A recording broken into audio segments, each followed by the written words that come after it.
Varahini channel பார்க்குற அனைவருக்கும் வணக்கம்.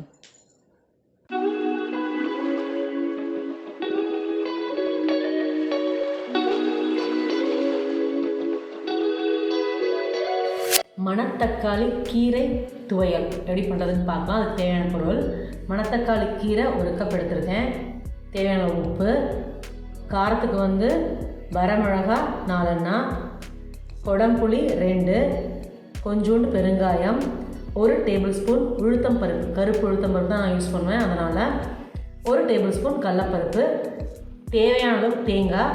நான் உங்களுக்கு தேங்காய் தெரியணுங்கிறதுக்காக நான் முழுசாக வச்சுருக்கேன், வேற ஒன்றும் இல்லை. பார்க்கலாம். 1 டேபிள் ஸ்பூன் எண்ணெய் ஊற்றிக்கோங்க. மணத்தக்காளி கீரை துவையலுக்கு கடலப்பருப்பு, உளுத்தம் பருப்பு, புளி, வரமிளகா, பெருங்காயம், கீரை 1 கப்பு குட்டி குட்டியாக நான் கொஞ்சம் கட் பண்ணி வச்சுருக்கேன், நல்லா வதங்கணும் அப்படிங்கிறதுக்காக. தேவையான தேங்காய் நல்லா வதங்கணும். கொஞ்சோண்டு உப்பு,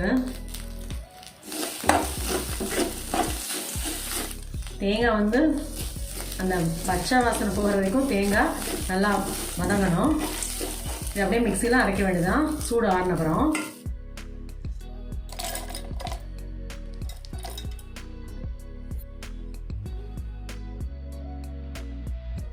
மணத்தக்காளி கீரை துவையல் செம்ம சூப்பராக இருக்குது, சான்ஸே இல்லை. உங்களுக்கு எப்போல்லாம் இந்த கீரை கிடைக்குதோ அப்போல்லாம் நீங்கள் இந்த துவையலை செஞ்சு சாப்பிட்லாம். இதை நான் டெய்லியுமே ஒரு கீரை, இந்த கீரை அந்த கீரை இல்லை, ஏதாவது ஒரு கீரையை டெய்லியும் நம்ம உணவில் சேர்த்துட்டு வந்தால் தான் உடம்புக்கு ஆரோக்கியம். இந்த சுச்சுவேஷன் நம்ம சமாளிச்சே ஆகணும்.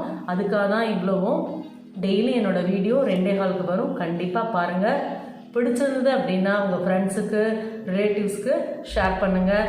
மறக்காமல் லைக் பண்ணுங்கள், சப்ஸ்கிரைப் பண்ணுங்கள், பெல் ஐக்கானை கிளிக் பண்ணுங்கள். Good food good life. Thank you. இந்த வராகினி சேனலை பார்க்குற நீங்கள் ஷேர் பண்ணுங்கள், லைக் பண்ணுங்கள், சப்ஸ்கிரைப் பண்ணுங்கள். மறக்காமல் பெல் ஐக்கானை கிளிக் பண்ணிடுங்க. இந்த ப்ரோக்ராமை இன்ஸ்டாகிராம்லேயும் டெலகிராம்லேயும் ஃபாலோ பண்ணுங்கள். தேங்க்யூ.